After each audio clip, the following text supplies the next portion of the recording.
Hey guys, tonight we arrive at the edge of a desert just as the last streaks of sunset fade into a deep, velvety blue.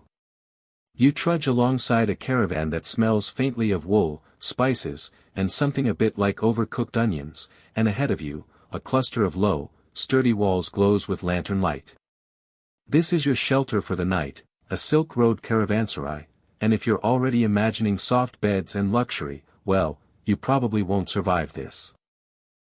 Comfort here is relative, and the snoring alone could qualify as a minor natural disaster.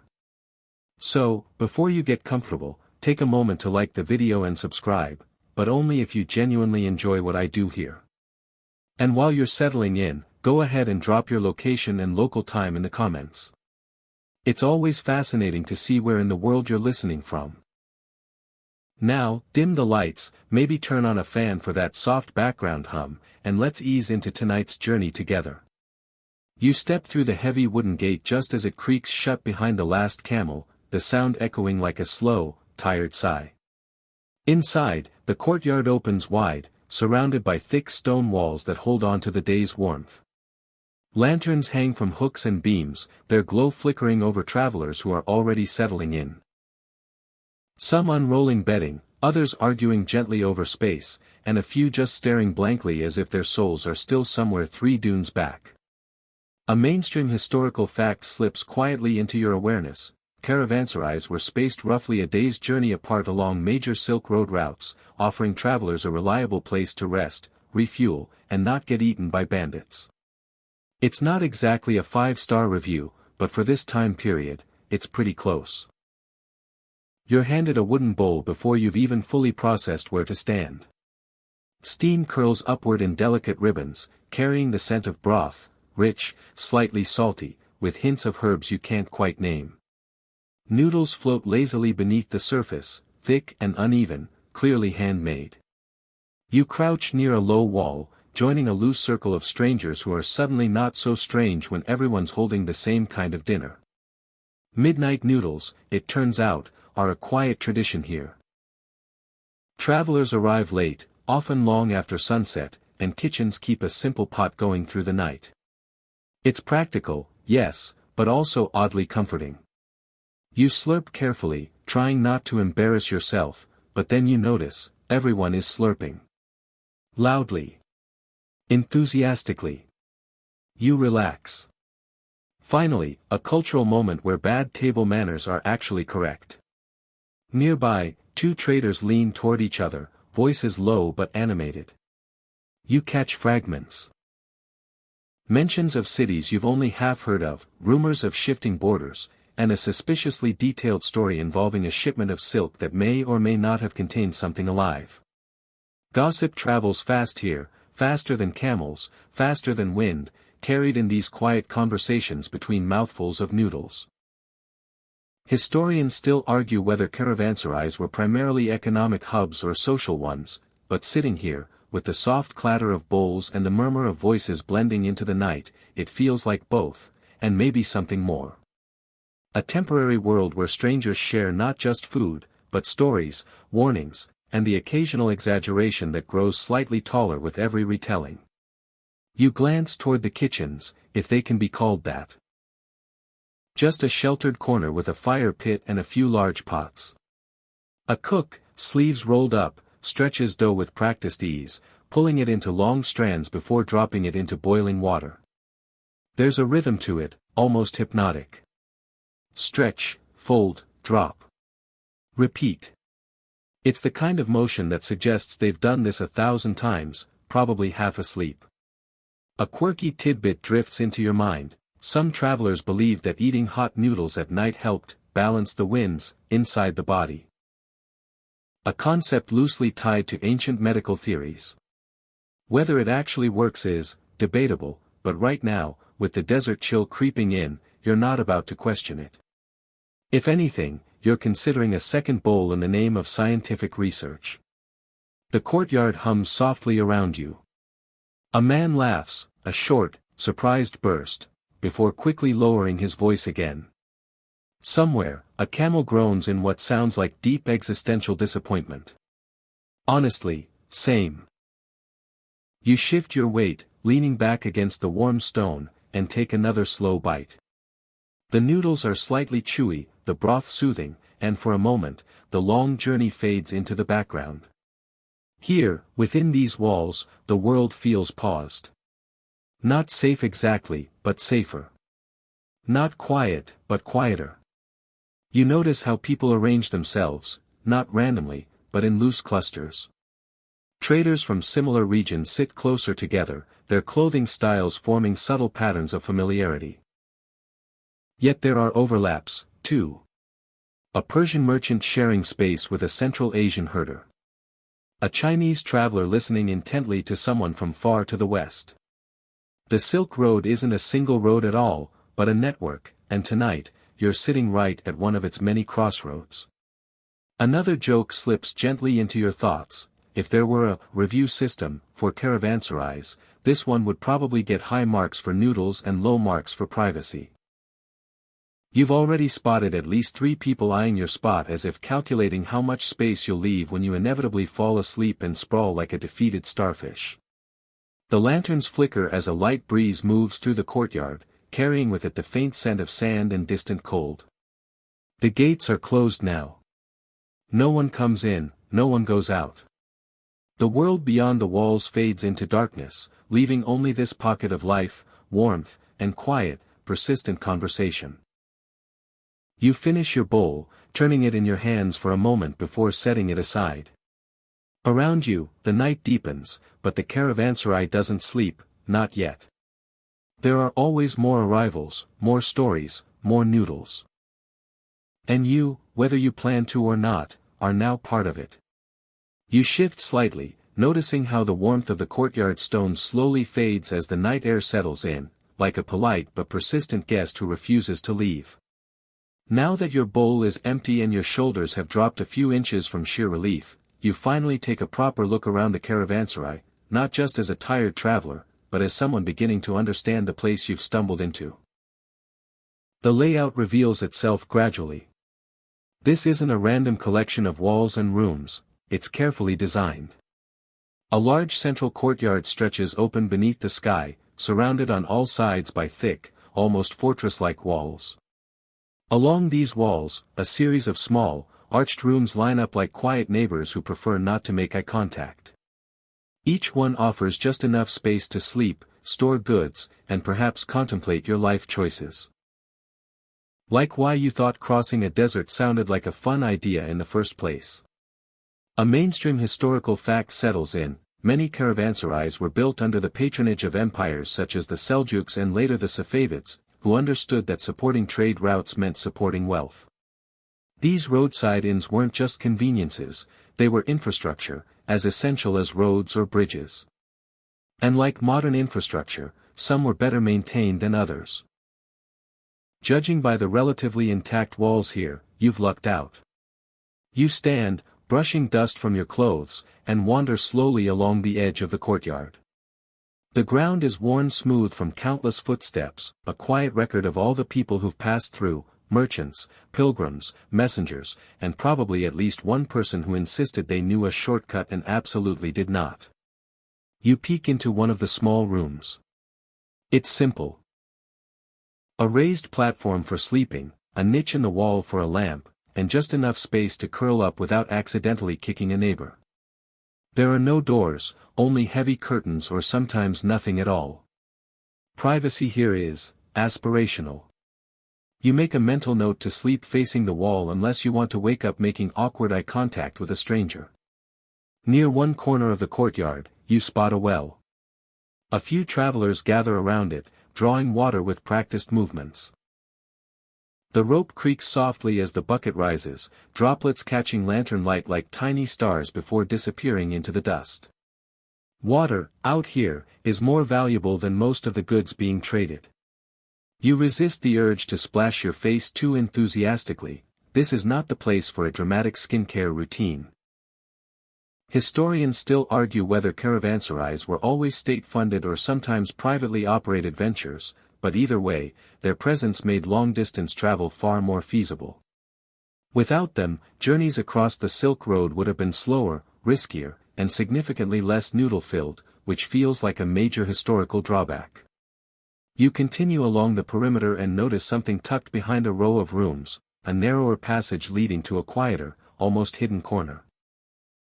It's less crowded here, the sounds of the courtyard fading into a soft murmur. A few travelers sit in small groups, speaking in low voices, their conversations more serious, more deliberate. This is where deals are made, you realize.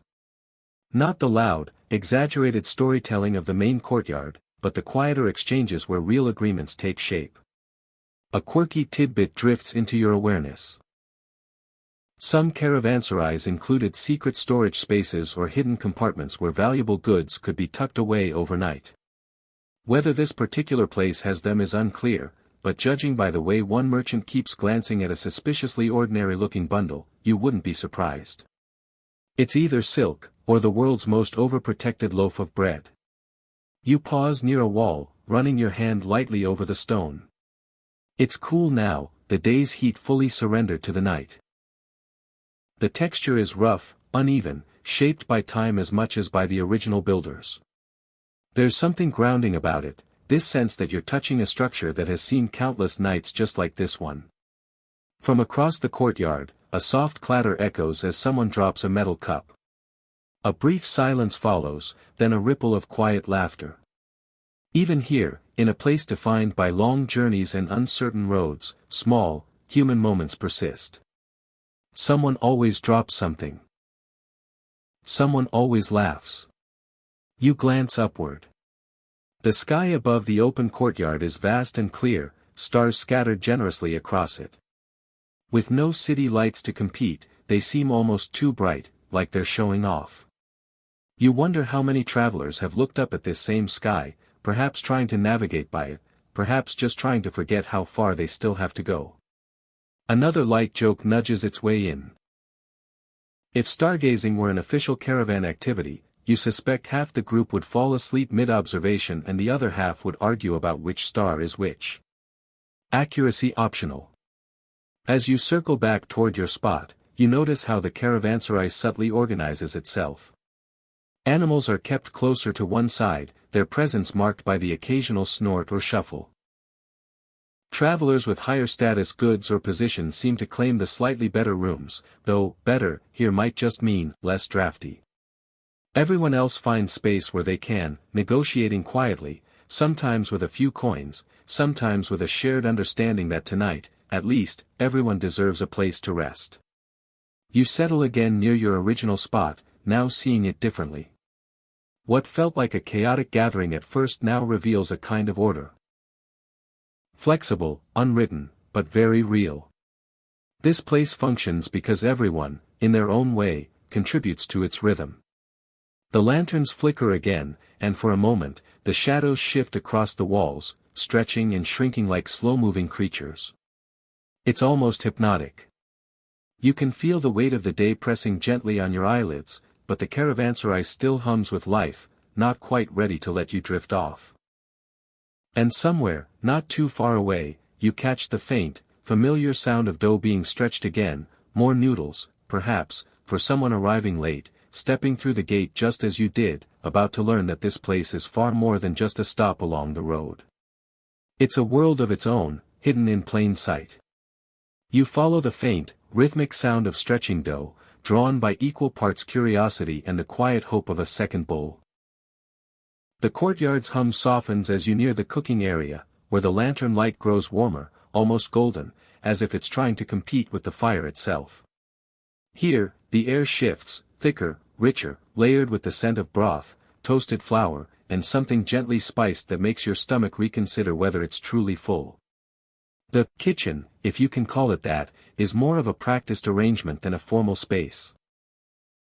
A low fire crackles steadily beneath a wide pot, its surface trembling with a soft simmer. Beside it, a wooden board rests across two crates, dusted generously with flour.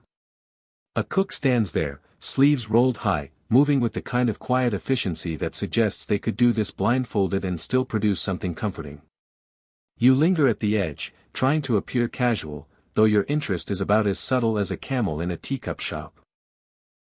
The cook doesn't look up, but you notice a slight nod in your direction, permission granted, or at least not denied.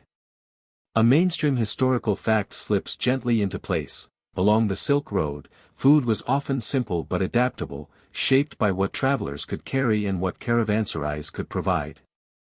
Noodles, in various forms, became a staple across regions, evolving as they traveled, thicker here, thinner there, sometimes pulled, sometimes cut. What you're watching now is part of that long, shared culinary thread, stretching, quite literally, across continents. The cook lifts a length of dough and begins to pull. It stretches, thins, folds back on itself, then stretches again. The motion is steady, almost meditative. You find yourself watching more closely than you expected, your thoughts slowing to match the rhythm. Stretch, fold, turn. It's oddly soothing, like watching waves roll in and out, except these waves eventually become dinner. A small group has gathered nearby, each person holding an empty bowl with a kind of patient anticipation. No one rushes. No one complains. Out here, you learn quickly that food arrives when it arrives, and impatience is just another way to make yourself tired. A quirky tidbit floats into your mind.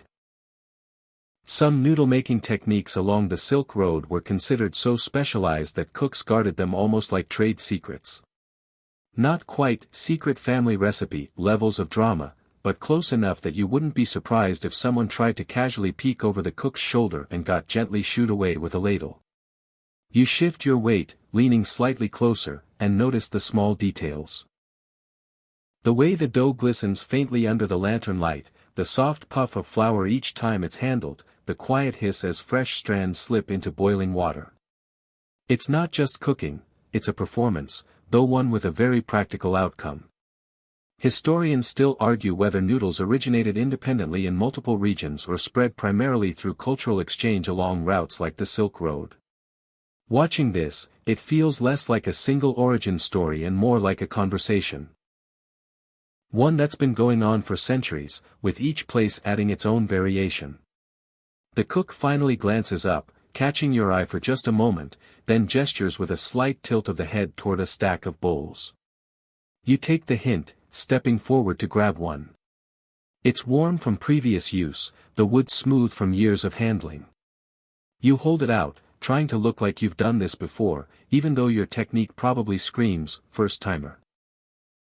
The noodles are scooped with a practiced hand, followed by a ladle of broth that releases a fresh wave of aroma.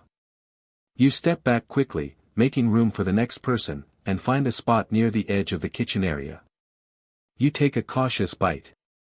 Still hot. Very hot. You try to play it cool, but your expression probably gives you away.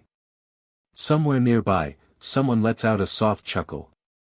You nod in acknowledgement, silently accepting your role as the evening's mild entertainment. As you eat, you notice how the kitchen becomes a kind of quiet gathering point. Conversations here are softer, more relaxed. People speak between bites, their words punctuated by the gentle clink of bowls and the occasional appreciative hum.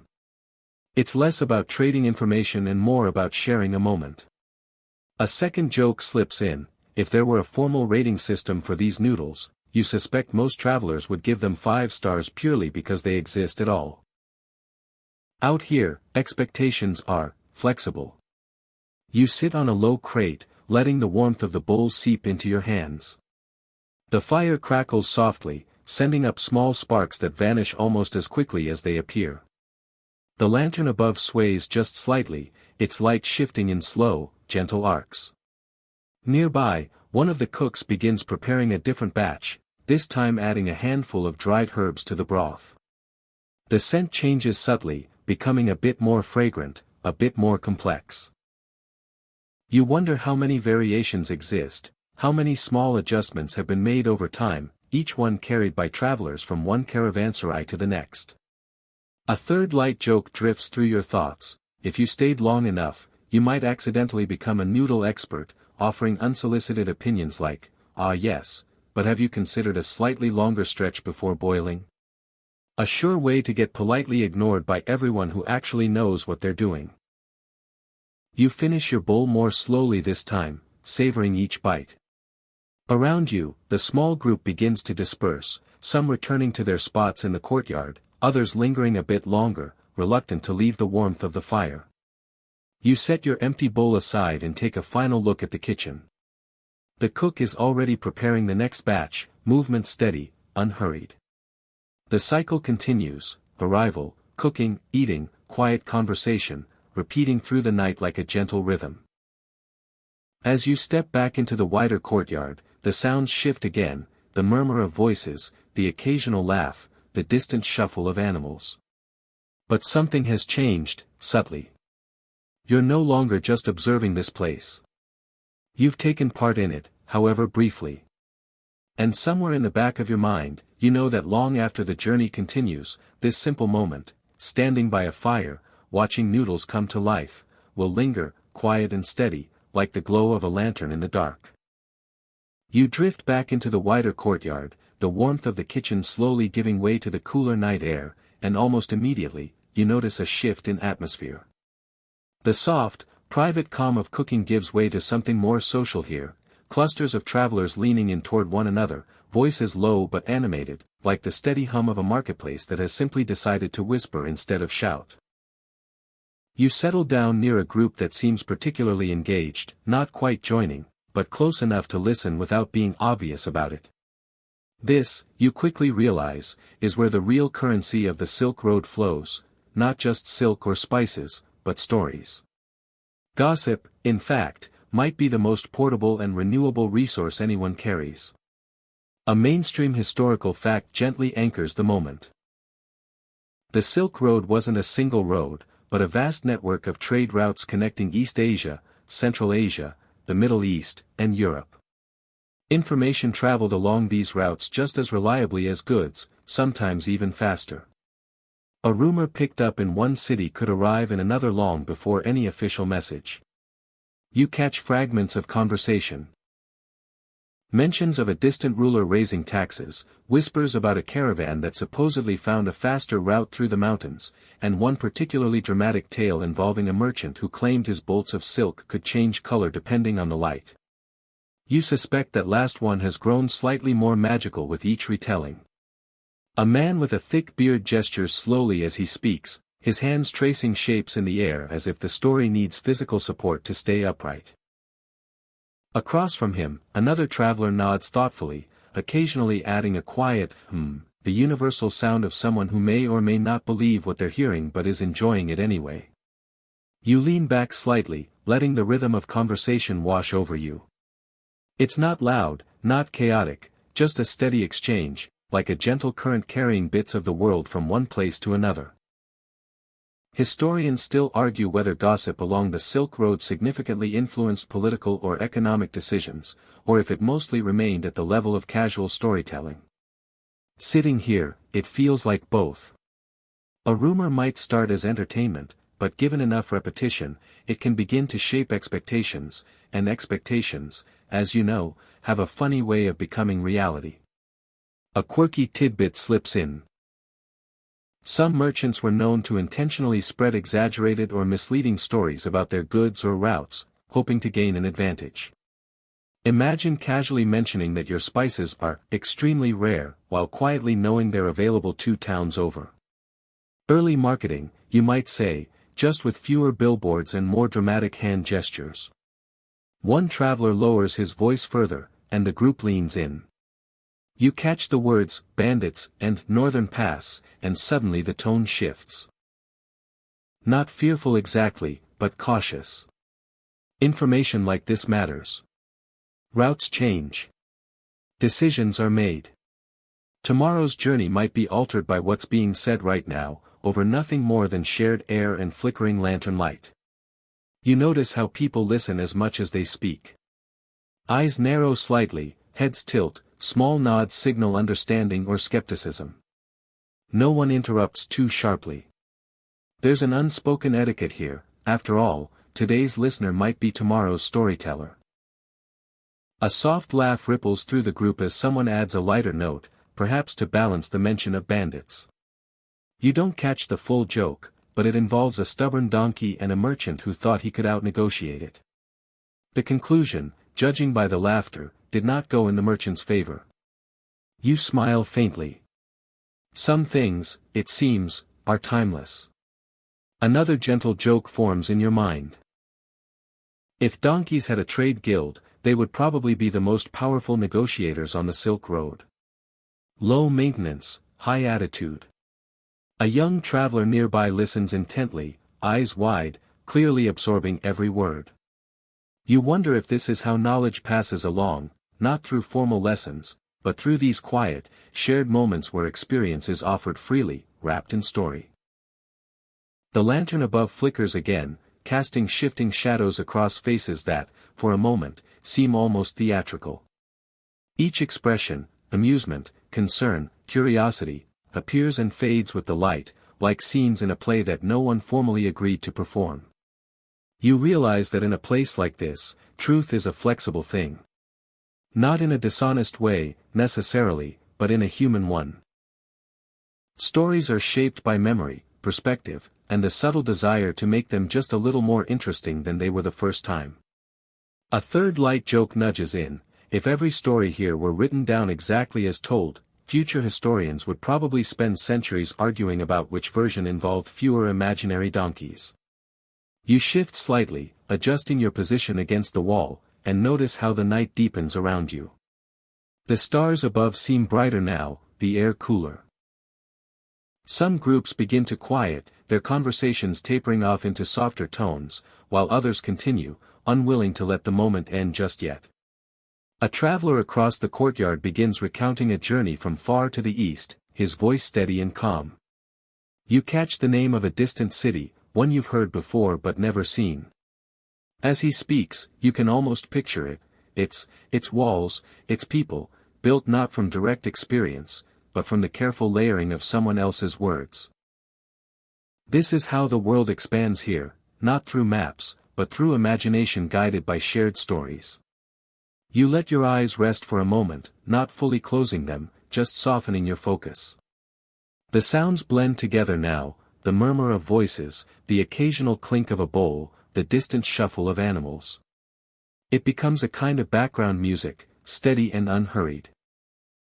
And as you sit there, surrounded by strangers who feel slightly less strange with every passing minute, you realize that this place is more than a stop along a journey. It's a crossroads of voices, where the world is quietly told, retold, and gently reshaped, one story at a time. You shift your attention from the drifting conversations to the goods themselves, noticing for the first time just how much of the world is quietly piled around you. Bundles, crates, sacks, and carefully wrapped parcels rest against walls or beside their owners, each one carrying something valuable, practical, or just mildly mysterious. In the lantern light, these objects take on a soft glow, as if they, too, are part of the storytelling. You lean closer to a stack of tightly bound fabric. Even without touching it, you can tell it's silk, smooth, fine, and unmistakably precious. A mainstream historical fact settles in: silk was one of the most prized commodities traded along these routes, originally produced in China and gradually spreading westward through trade and, eventually, the sharing, sometimes unwilling, of sericulture knowledge. Entire economies shifted because of this fabric, which, right now, is sitting quietly in a bundle like it has no idea how important it is.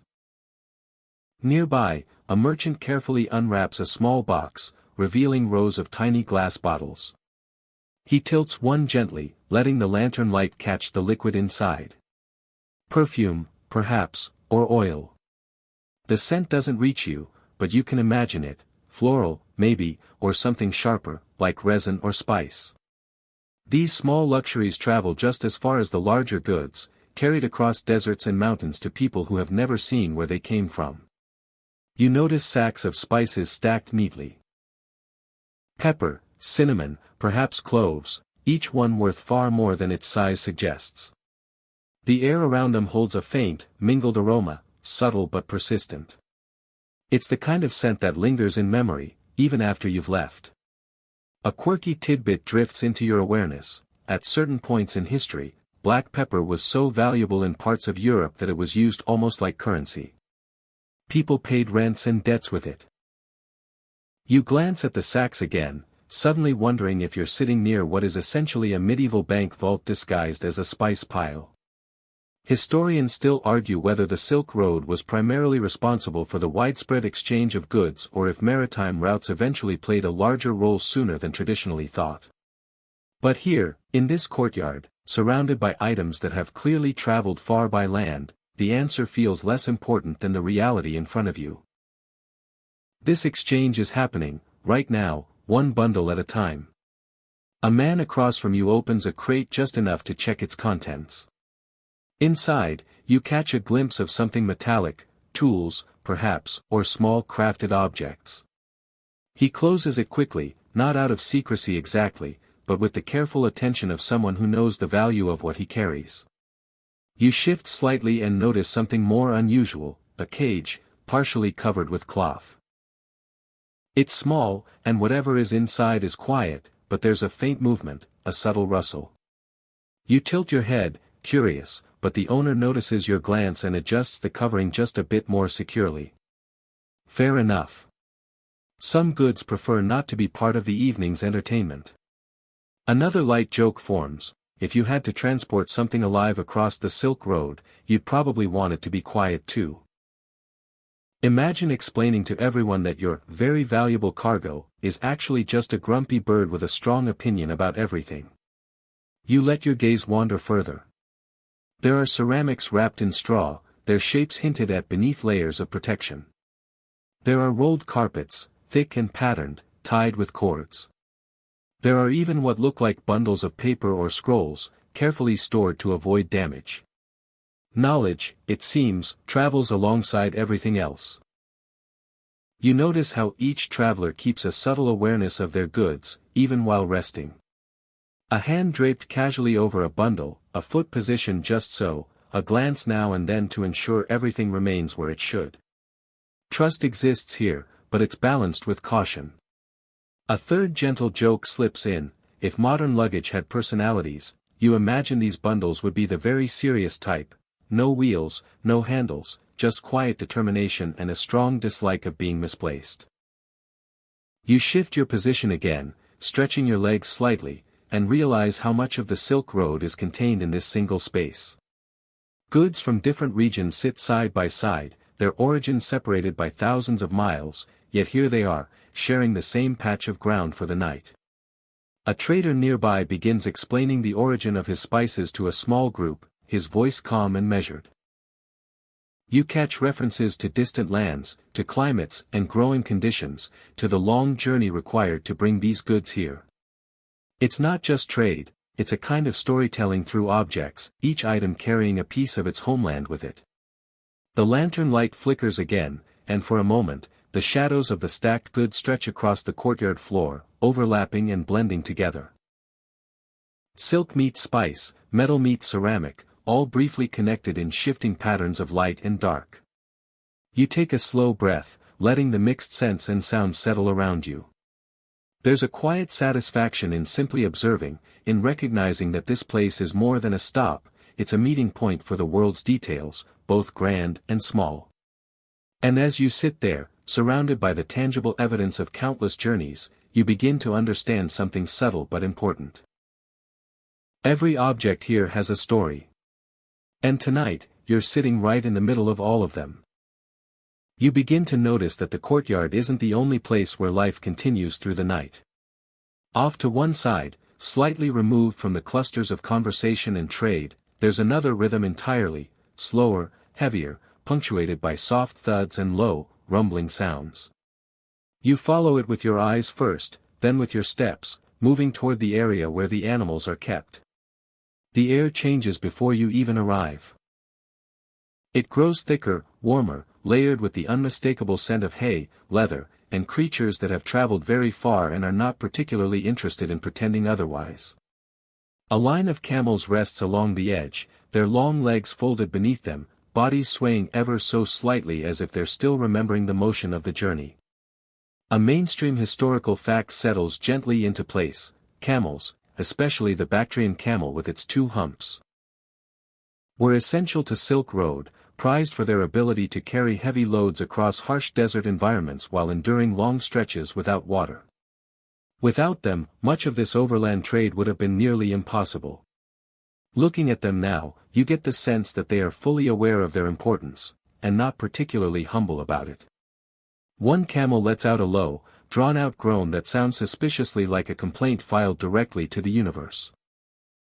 You pause, glancing around to see if anyone reacts, but the nearby handlers barely look up.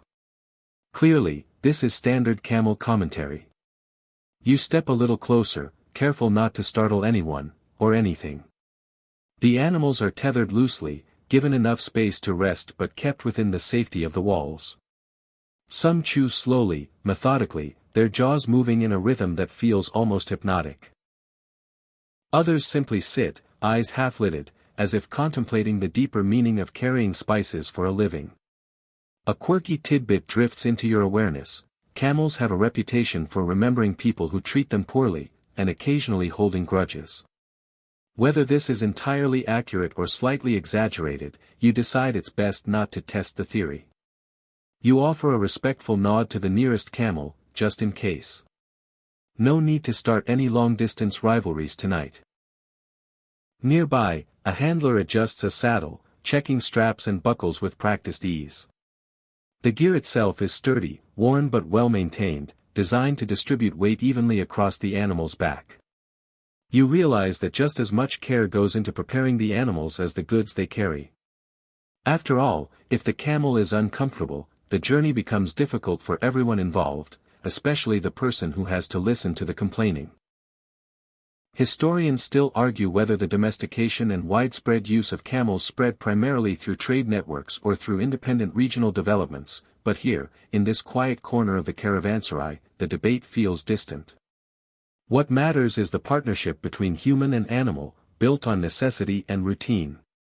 You notice other animals too. Horses tied a bit further off, their ears flicking occasionally at distant sounds, and a few donkeys standing with a kind of quiet patience that suggests they've seen everything and are no longer impressed.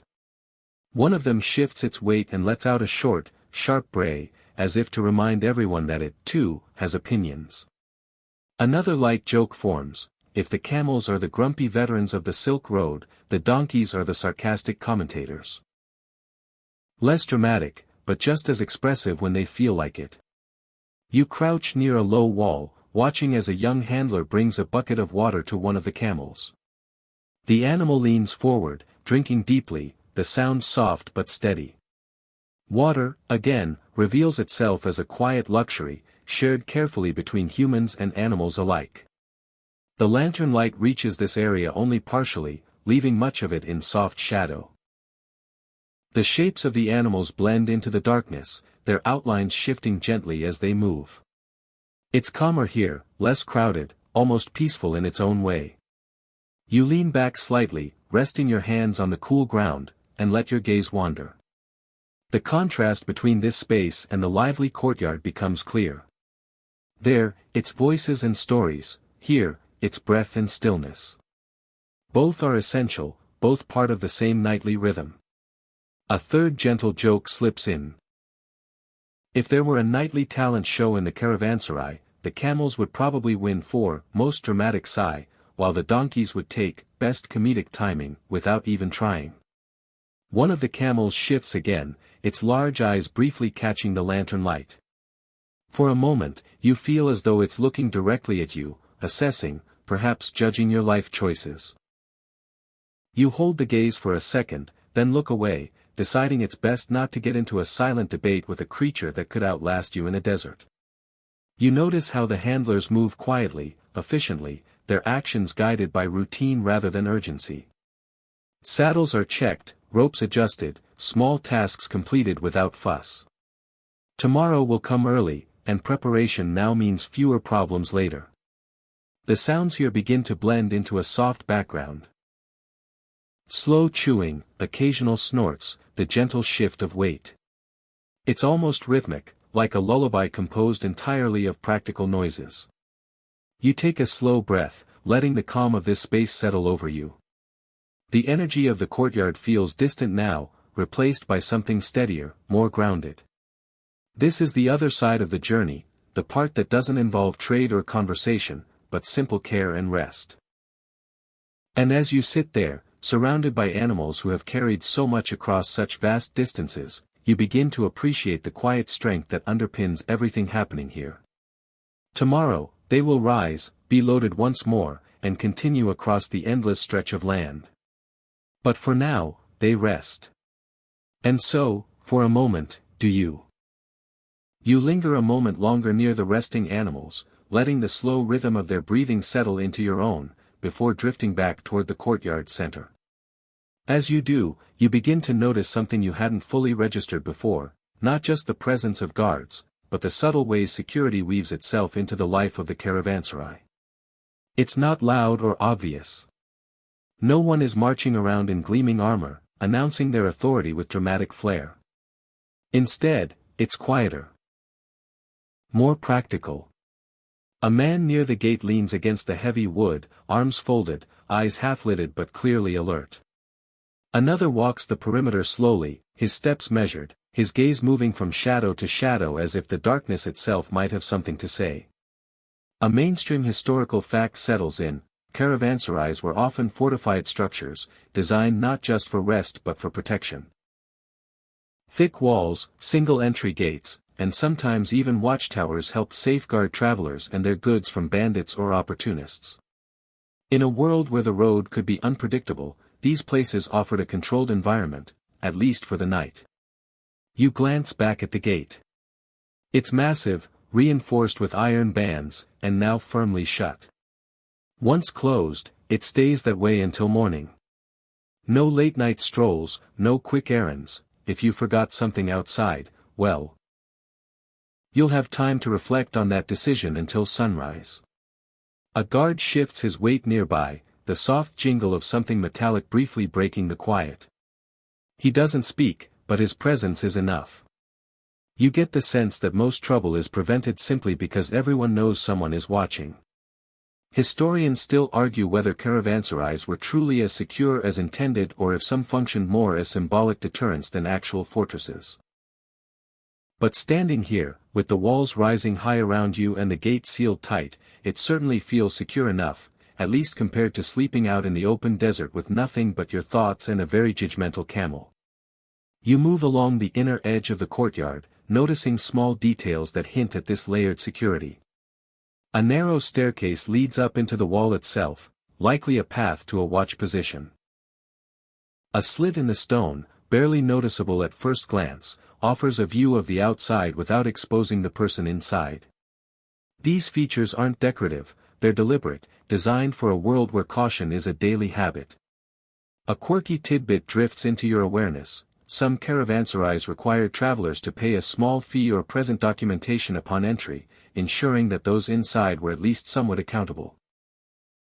Not quite a background check, but enough to discourage anyone with overly suspicious intentions. You imagine trying to explain your purpose here, just passing through, mostly here for the noodles, and wonder how convincing that would sound. A soft conversation near the gate catches your attention. Two guards speak in low tones, exchanging information from earlier arrivals. You catch a few words, mentions of routes, of conditions on the road, of travelers who may arrive late tomorrow. Even here, information flows, just in a more structured way. You lean lightly against the wall, feeling the cool stone at your back, and watch as one guard makes a slow circuit of the courtyard. His pace is steady, unhurried, but thorough. He pauses briefly near a cluster of sleeping goods, glances around, then continues. It's not intrusive, just enough to remind everyone that this shared space has boundaries. Another gentle joke forms.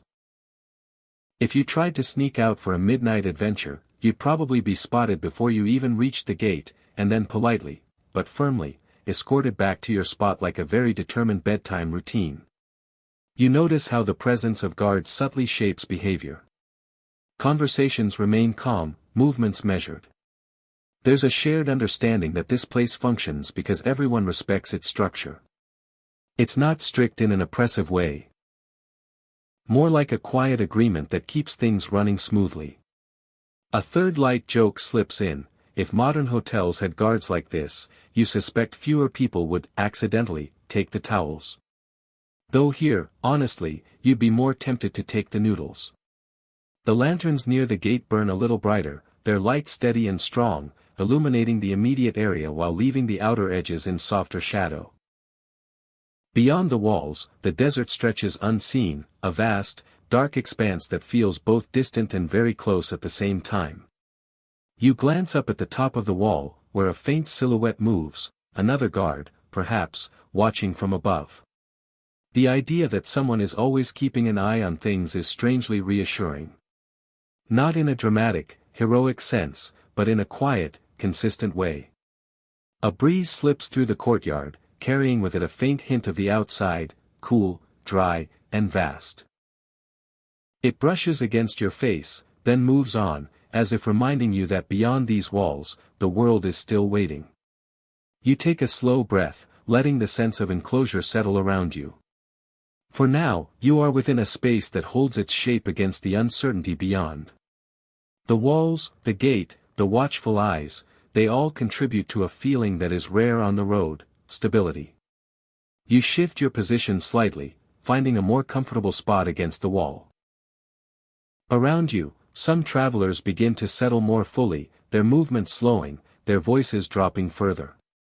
The caravanserai is not asleep, but it's easing into a quieter state. And as you sit there, aware of the quiet systems that keep this place functioning, the guards, the walls, the unspoken rules, you begin to understand that safety here isn't taken for granted. It's built, maintained, and quietly watched over, one careful step at a time. You ease away from the watchful glow near the gate and drift back toward the clusters of travelers, where voices rise and fall in a soft, layered murmur. As you settle again, you begin to notice something more intricate beneath the surface of conversation, not just what is being said, but how it is being said. Words shift, sounds bend, and meaning seems to travel in curious, winding paths. Languages mingle here like spices in a shared pot. You hear fragments that sound sharp and clipped, others flowing and melodic, some punctuated with gestures that do half the talking. A man speaks, pauses, then another repeats his words in a different tongue, slightly altered, like a reflection in moving water. A mainstream historical fact settles gently into place: the Silk Road connected dozens of linguistic regions, and translators, formal or informal, played a crucial role in trade and communication. Not everyone spoke the same language, but trade demanded understanding, and so a kind of practical multilingualism emerged, built on necessity rather than perfection. You listen as a small group negotiates the price of something you can't quite identify. One man speaks, another translates, a third responds, and the process loops again. Each step introduces a slight shift, a subtle reinterpretation. You wonder how much meaning changes along the way, and whether anyone ever notices. Historians still argue whether certain trade languages, like Sogdian or later Persian, functioned as true lingua francas across large portions of the Silk Road, or if communication remained more localized and fragmented.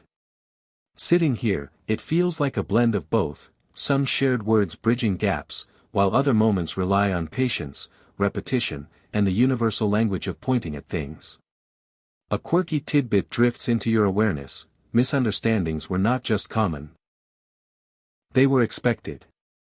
Some merchants even developed strategies for negotiating despite incomplete communication, relying on gestures, numbers, and a kind of mutual willingness to meet halfway. You watch as one trader holds up fingers, taps a bundle, shrugs slightly, and somehow conveys an entire proposal without a single clearly understood word. You find yourself smiling. It's a reminder that communication doesn't always need to be perfect to be effective. Nearby, a younger traveler attempts to join a conversation, offering a few hesitant words in a language that is clearly not his own. The others listen patiently, nodding, occasionally correcting him with gentle humor. There's no rush, no sharp criticism, just a shared effort to understand. Another light joke slips in: if you tried to join in, you'd probably invent an entirely new language by accident, and everyone would politely pretend it made sense just to keep things moving. You lean slightly closer to a pair of men engaged in what seems to be a more animated exchange. One speaks rapidly, his hands moving in quick, precise gestures. The other listens, then responds more slowly, choosing his words carefully. A third person steps in, offering a translation that smooths over the edges, like a mediator in a very polite debate. You notice how tone carries as much meaning as words. A raised eyebrow, a slight tilt of the head, a pause before speaking. These small cues guide the conversation as much as vocabulary does. It's a kind of dance, subtle and continuous. A third gentle joke forms. If modern translation apps were dropped into this scene, they'd probably give up after the second sentence and just display, "Good luck." You shift your gaze and notice a different kind of exchange, a storyteller speaking to a small group, his words flowing in a language you don't understand, yet the listeners respond with soft laughter at the right moments. Somehow, the rhythm, the expression, the pacing all convey enough to bridge the gap. You don't need to understand every word to feel the shape of the story. The lantern light flickers again, casting soft shadows across faces that lean in and out of the glow. Words pass between them, sometimes clear, sometimes blurred, but always moving. You realize that in a place like this, language is less about precision and more about connection. It's not about getting every detail exactly right, but about reaching across differences and finding a shared point, however small. You glance down at your hands, then back at the people around you, and consider how you would communicate if you had to. A gesture, a nod, a few borrowed words, it might be enough. It often is. A soft breeze moves through the courtyard, carrying snippets of conversation with it, blending them into a gentle, indistinct hum.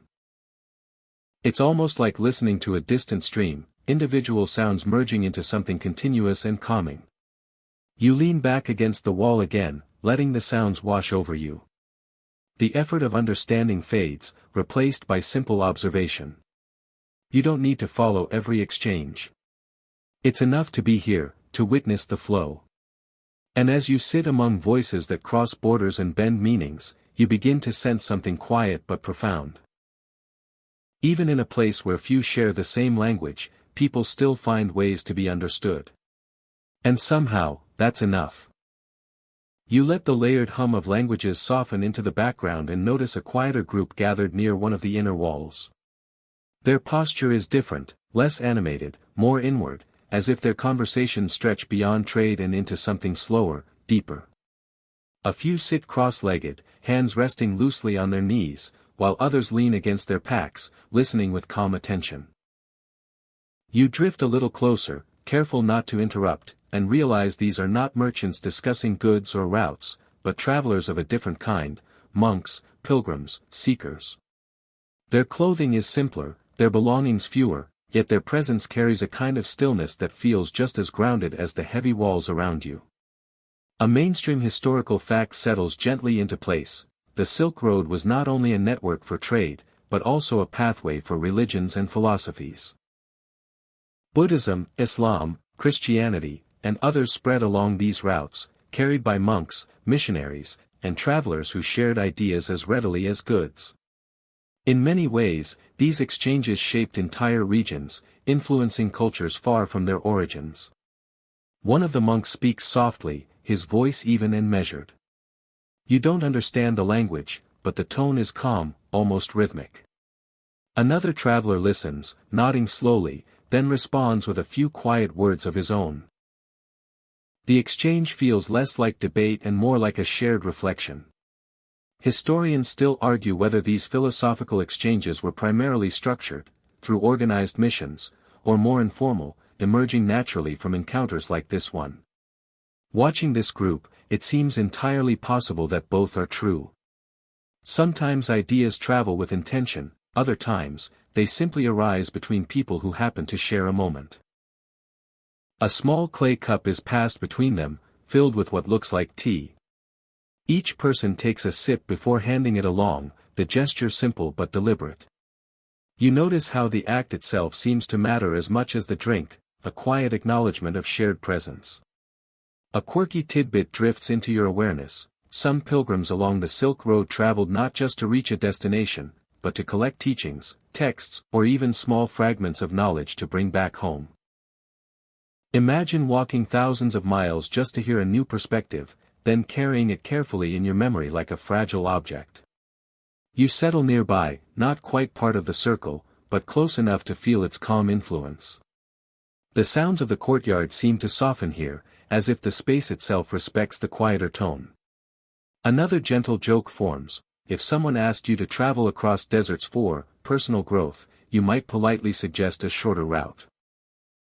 Perhaps one that involves fewer camels and more comfortable seating. One of the travelers produces a small scroll, unrolling it carefully. The material catches the lantern light, revealing lines of text written with precise, practiced strokes.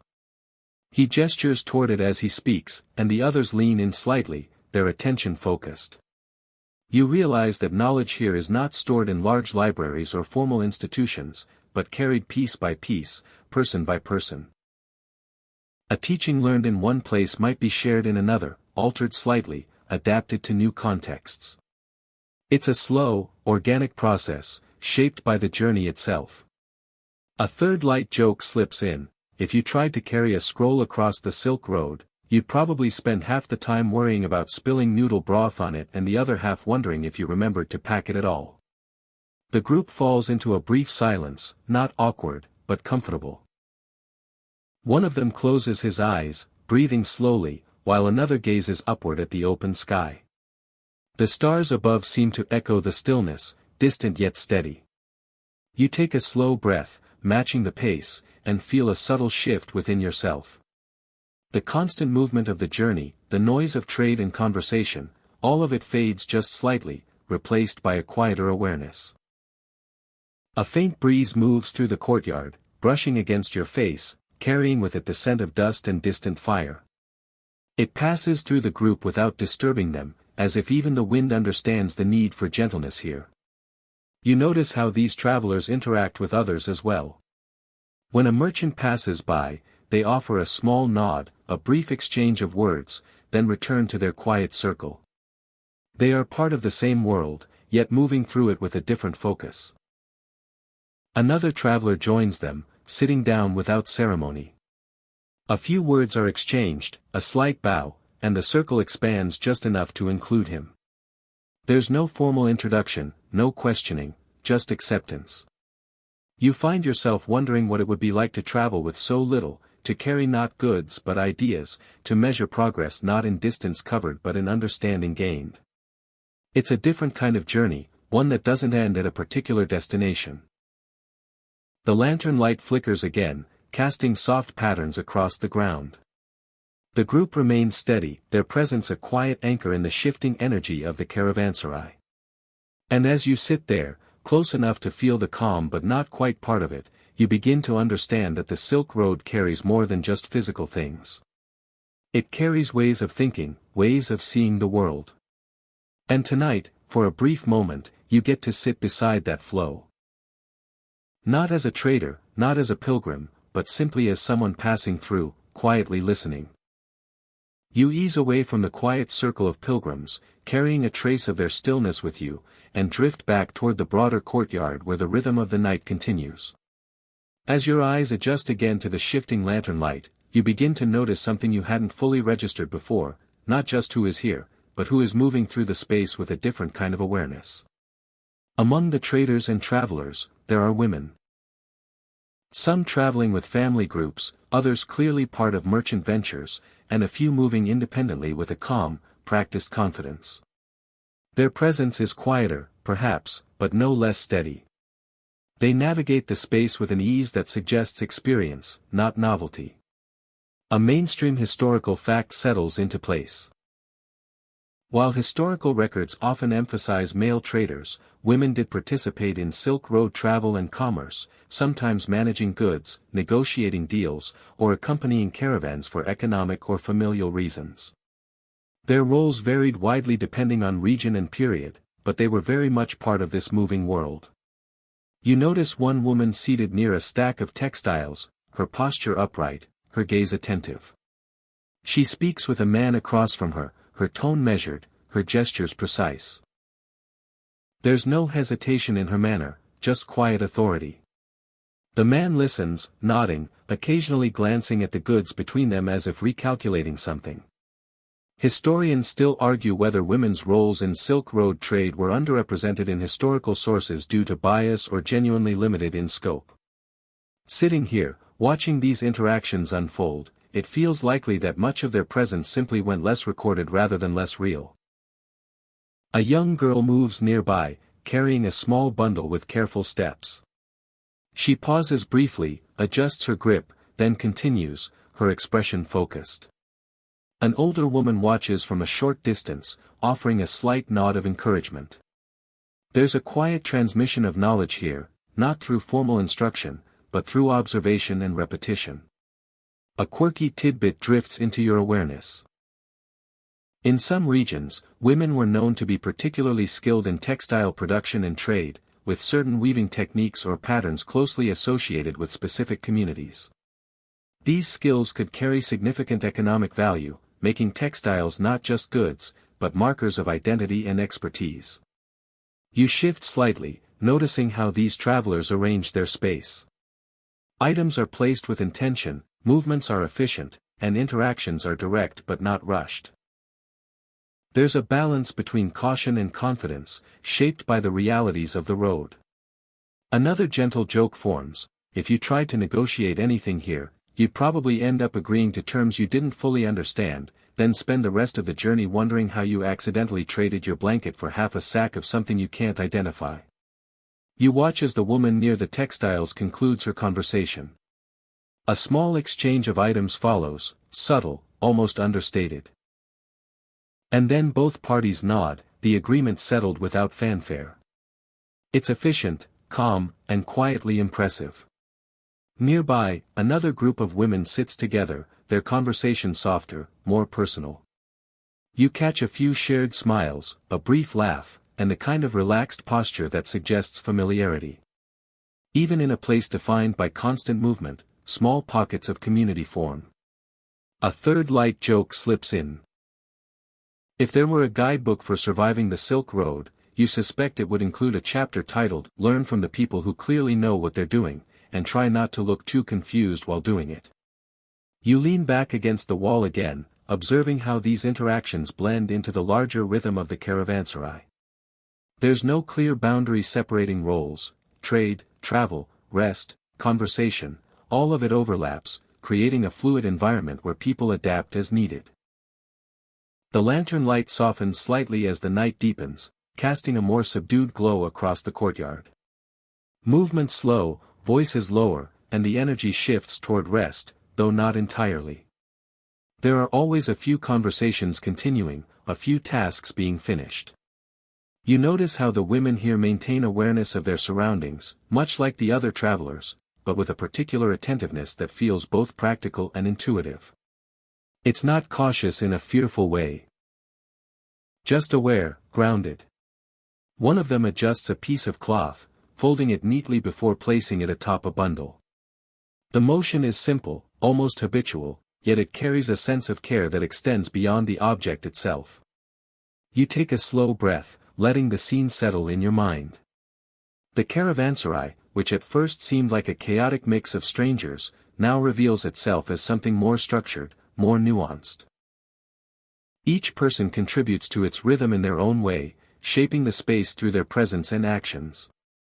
And as you sit there, watching these quiet moments of resilience and routine, you begin to understand that the story of this place isn't told by any single group. It's woven together, thread by thread, voice by voice, into something steady, something enduring. And tonight, you're simply one more thread, resting briefly within it.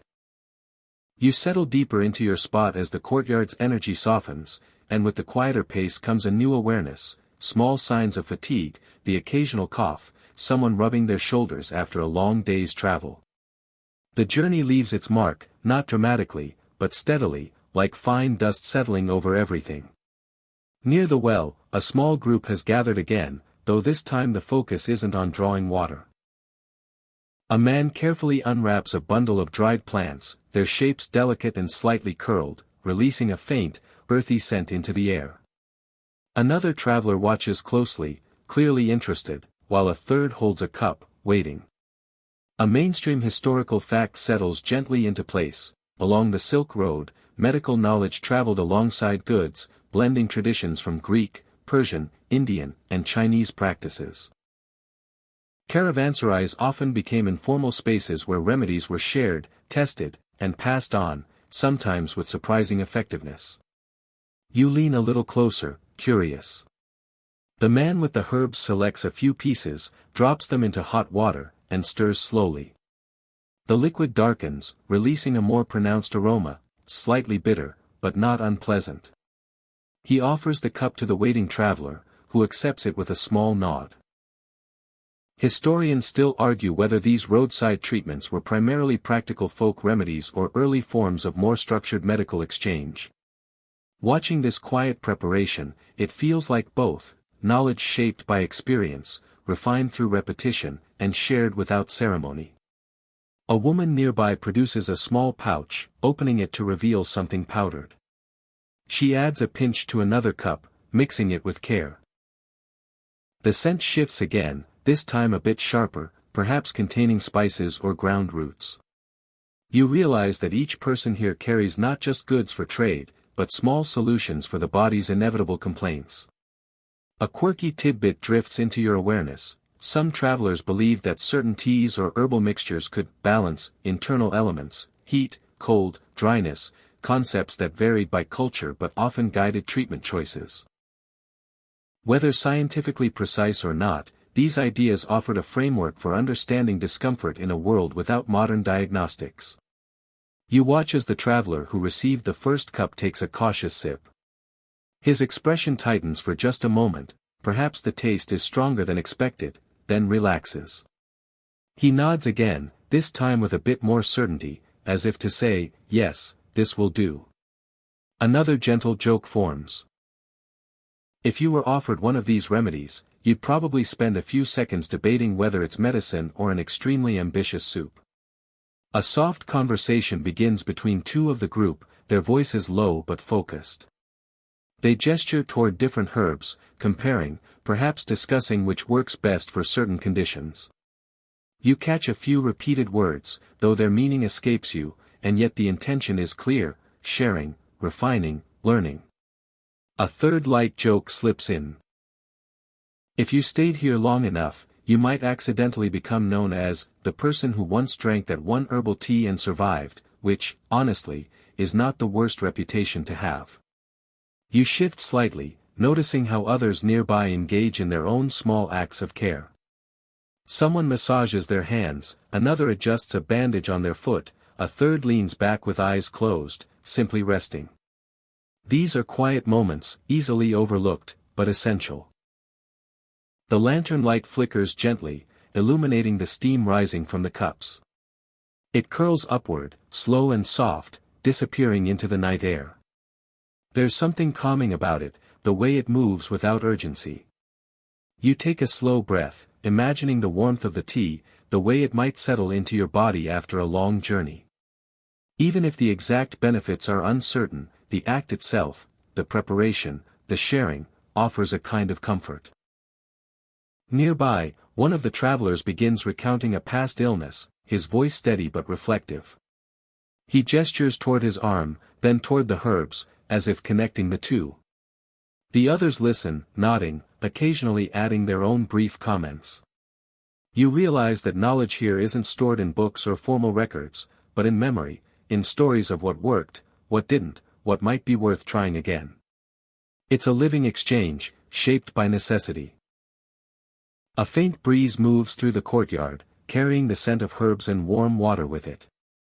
It blends with the lingering aroma of noodles and spices, creating a layered atmosphere that feels both grounded and gentle. You lean back once more, letting your shoulders rest against the wall, and allow the scene to settle around you. The day's journey, the conversations, the observations, they all begin to soften at the edges, blending into a quieter awareness. And as you sit there, watching these small acts of care unfold in the lantern light, you begin to understand that survival on the Silk Road isn't just about endurance. It's about adaptation, sharing, and the quiet willingness to help one another through the long stretches between destinations. And tonight, that care is as present as the walls that surround you. You remain where you are for a while, letting the gentle rhythm of shared remedies settle into the background, when a different kind of sound begins to rise from across the courtyard. At first it's subtle, a soft plucking, like a single thread being tugged loose from fabric. Then another note follows, and another, until a quiet melody forms, simple and steady. You turn your head slightly and see a small group gathered near one of the lanterns.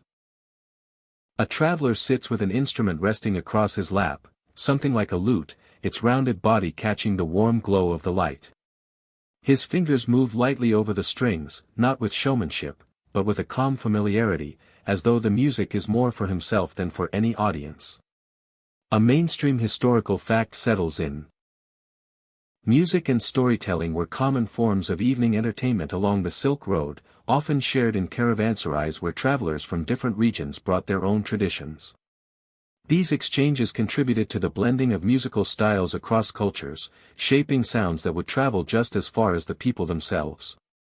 You shift your position slightly, angling yourself to see better without intruding. Around the musician, a small circle has formed. Some sitting, some standing, all quietly attentive. No one claps or calls out. The mood is softer than that. It's listening, not performance. Historians still argue whether these shared musical moments significantly influenced the development of regional music traditions or remained mostly localized exchanges. But as the notes drift outward into the courtyard, it's easy to imagine how a melody learned here might be carried onward, changed slightly, then passed along again. The tune itself is gentle, repetitive in a soothing way. It doesn't demand attention, it invites it.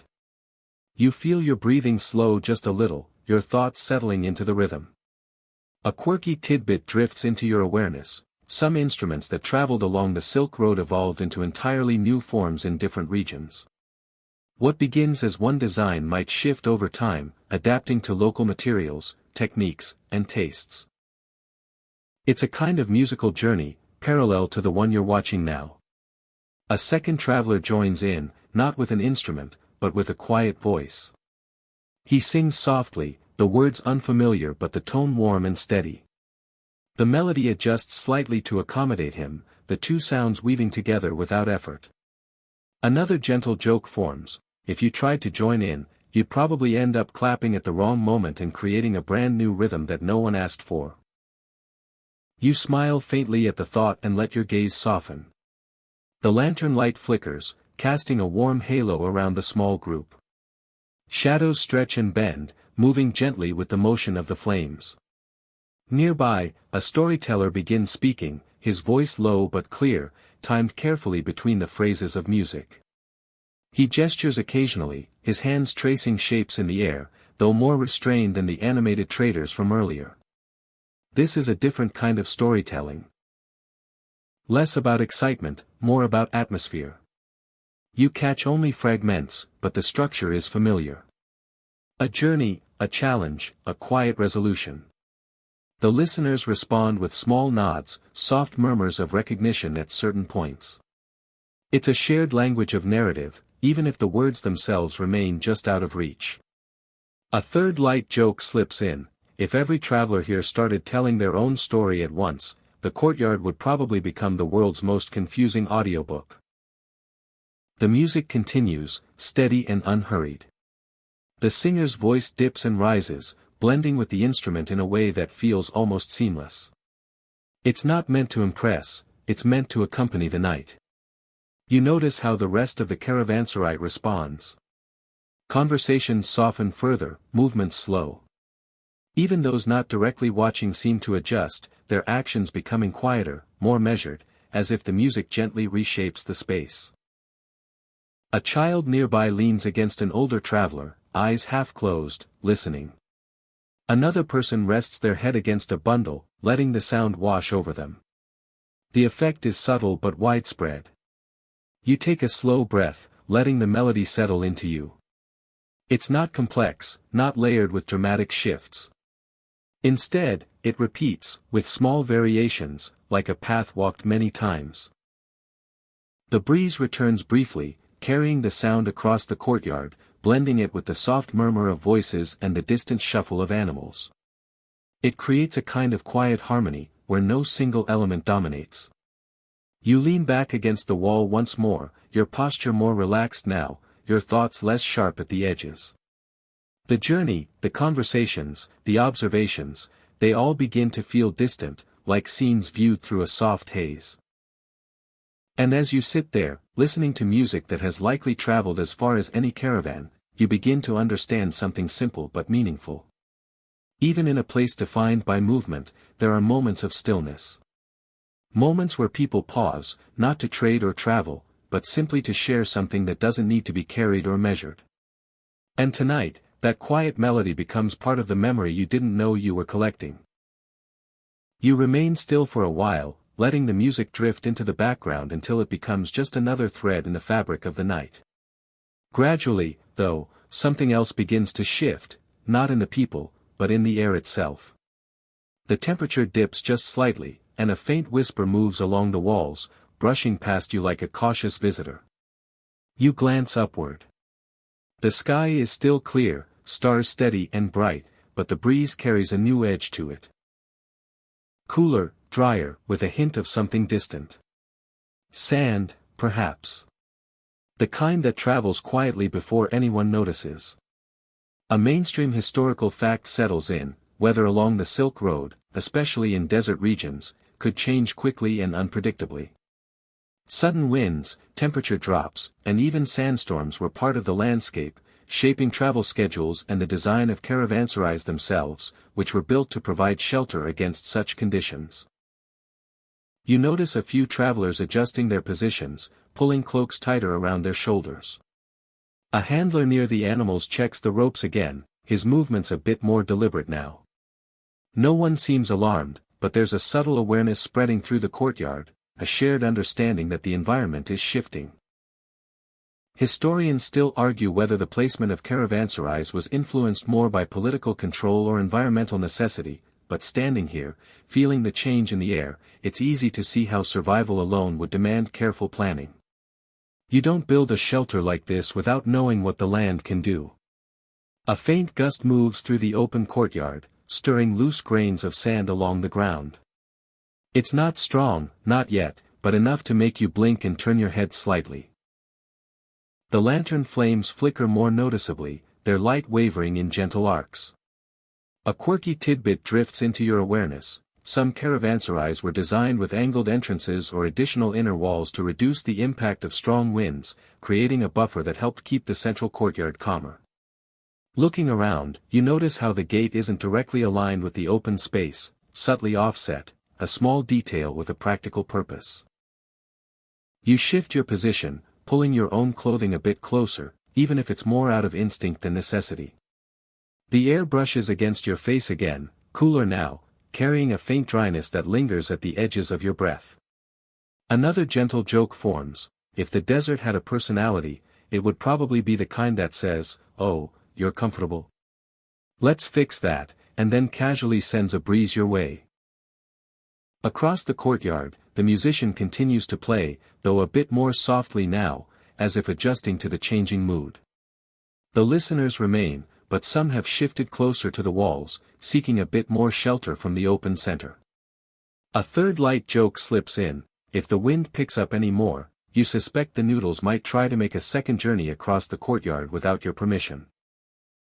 You watch as a few travelers secure their belongings more tightly, adjusting coverings, checking knots. These are small, practiced actions, done without urgency but with clear intention. It's not panic, it's preparation. The animals respond as well. One of the camels lifts its head, nostrils flaring slightly, then settles again with a slow, deliberate motion. The handlers remain nearby, their presence steady, ready to respond if needed. The breeze strengthens just a touch, enough to carry a soft, steady sound, a kind of distant hush, like something moving across the land far beyond the walls.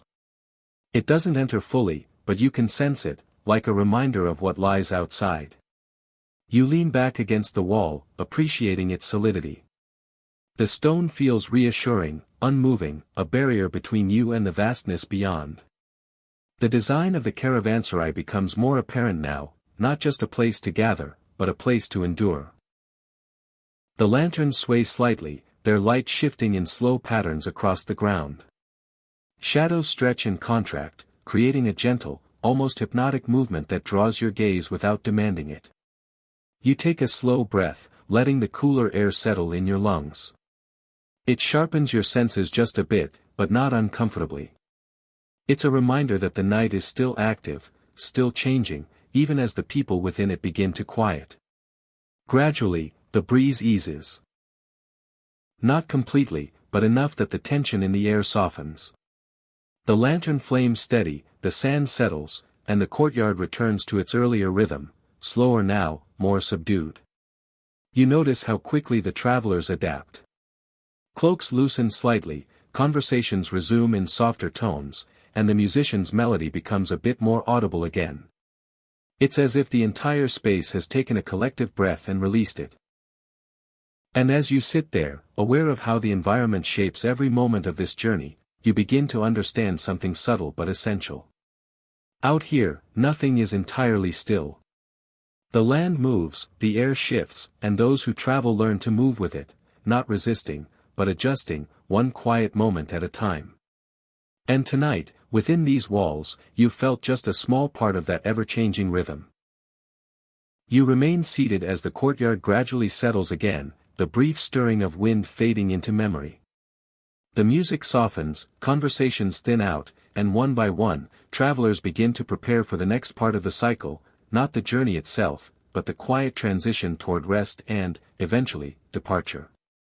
A faint shift in the sky catches your attention. It's subtle at first, just a slight lightening at the far edge of the horizon, barely noticeable unless you're looking for it. Dawn is still a long way off, but its approach has already begun, like a quiet promise whispered across the desert. A mainstream historical fact settles in: caravans often departed at or before dawn to avoid the harsh midday heat, making early preparation essential. Travelers would wake in the dim pre-morning hours, gather their goods, and set out while the air was still cool and manageable. You notice a few individuals already beginning to organize their belongings.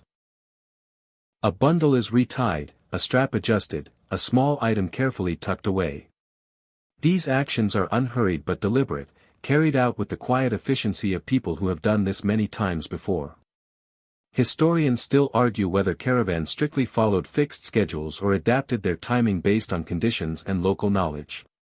Watching these early preparations, it feels like a balance, routine guided by experience, but always flexible enough to respond to the unexpected. You shift slightly, stretching your legs, and feel the weight of the day settling into your muscles. The thought of moving again so soon is, not exactly exciting. You briefly consider whether staying here indefinitely is an option, perhaps becoming the unofficial noodle observer of the caravanserai. Another gentle joke forms: you imagine introducing yourself to future travelers: "I came for one night and simply never left." The noodles were persuasive. Across the courtyard, a small group continues a conversation from earlier, though their voices are softer now, their words slower. There's a sense of winding down, of letting thoughts settle rather than expand. A few quiet laughs drift through the air, lighter, less frequent. A quirky tidbit drifts into your awareness: some caravanserais maintained records of travelers passing through, noting origins, destinations, and goods. While not universal, such records could help track trade and movement across regions. You glance around, wondering if somewhere, someone has quietly noted your presence as well. One traveler, slightly confused, very interested in noodles. A third light joke slips in: if there were a rating system, you'd probably give this place 5 stars for atmosphere, for comfort, and an extra bonus point for not letting the camels inside your sleeping space. You lean back against the wall, letting your gaze move slowly across the courtyard. The lanterns burn lower now, their light softer, less insistent. Shadows deepen, blending more smoothly with the stone and the ground. Near the animals, a handler moves quietly, checking one last detail before settling down himself. The camels remain mostly still, their earlier rest continuing, though one shifts slightly, as if preparing mentally for the morning ahead. You notice how the space begins to transform, not physically, but in tone. What was once a place of arrival and activity becomes one of quiet anticipation. The next journey is already forming, even before this one has fully ended. A few travelers lie down, using bundles as makeshift pillows, cloaks pulled close. Others remain seated, perhaps waiting a little longer before giving in to rest.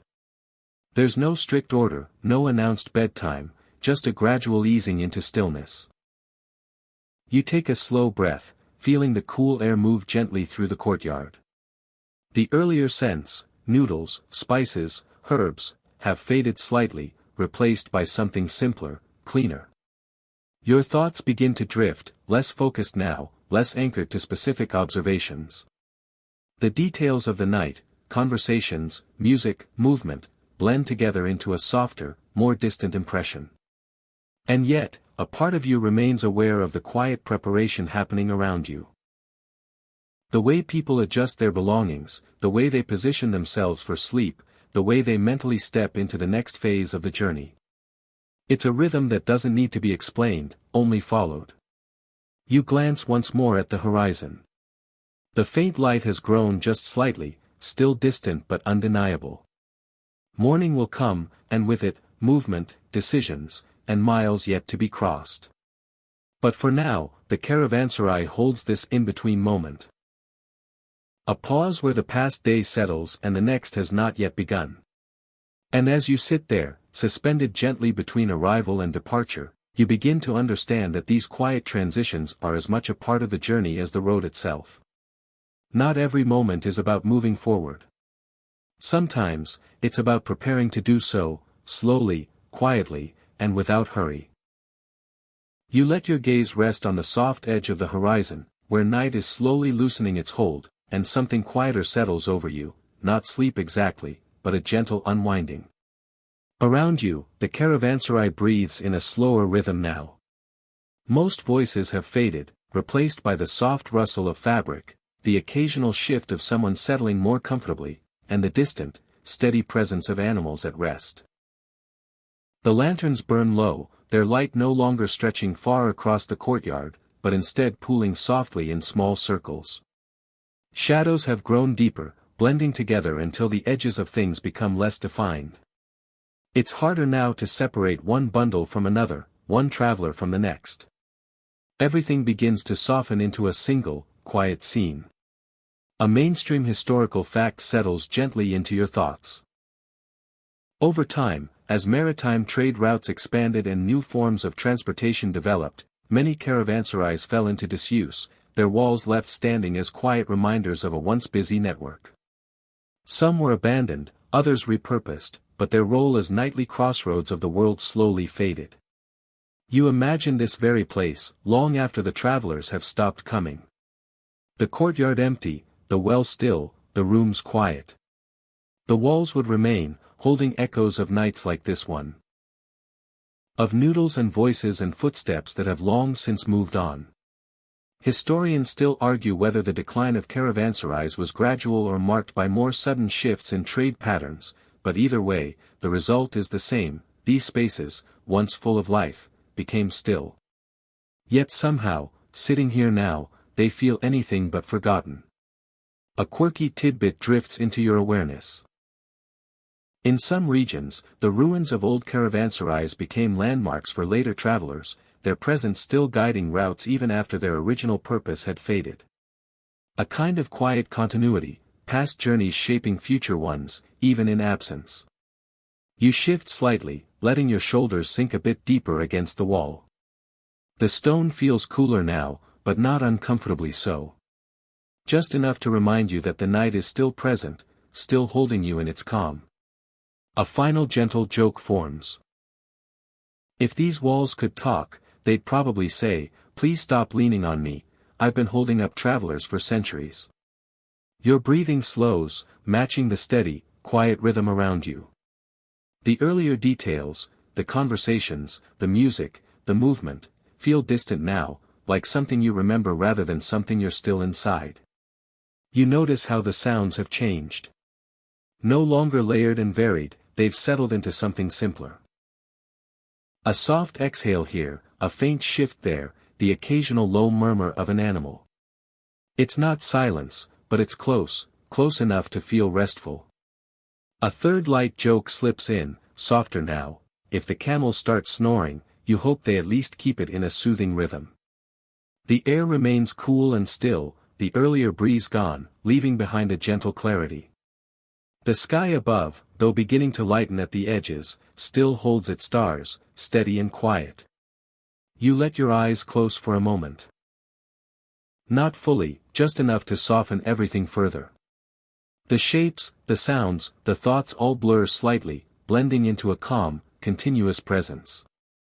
And as you sit there, in this place that exists only for a night in your journey, you begin to feel a sense of completion, not of the journey itself, but of this moment within it.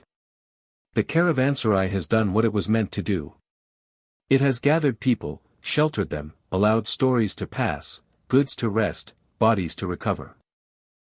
It has held a small piece of the world within its walls, just long enough.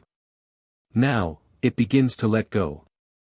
You take one last slow breath, letting it out gently, and allow your thoughts to drift even further, no longer needing to follow any particular thread. The walls remain steady around you. The courtyard rests. The night softens. And somewhere beyond, the road waits, but not yet. For now, you are here. And that is enough. Word count, 1043. The night settles more deeply now, and you allow yourself to sink into it, not as a traveler preparing for departure, but simply as someone resting within a quiet, passing moment. The sounds around you become softer, more distant, like gentle waves moving far away from shore.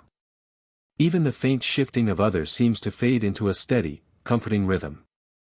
Your breathing slows without effort. In and out, calm and even, matching the stillness that fills the space. The cool air brushes lightly against your face, no longer sharp, just present, like a soft reminder that you are safe within these walls. The lanterns dim further, their glow now barely reaching beyond their small circles. Darkness doesn't feel heavy here, it feels restful, like a blanket drawn gently over the courtyard. Shapes dissolve into shadows, and the edges of the world become smooth and quiet. You imagine the road beyond the walls, stretching endlessly across sand and stone, but it no longer calls to you. Not tonight. Tonight, there is no need to move, no need to think ahead. The journey pauses here, held gently in place. The memory of warm noodles, of quiet voices, of music and wind and shared space, all of it settles into something soft and distant, like a dream you're just beginning to drift into.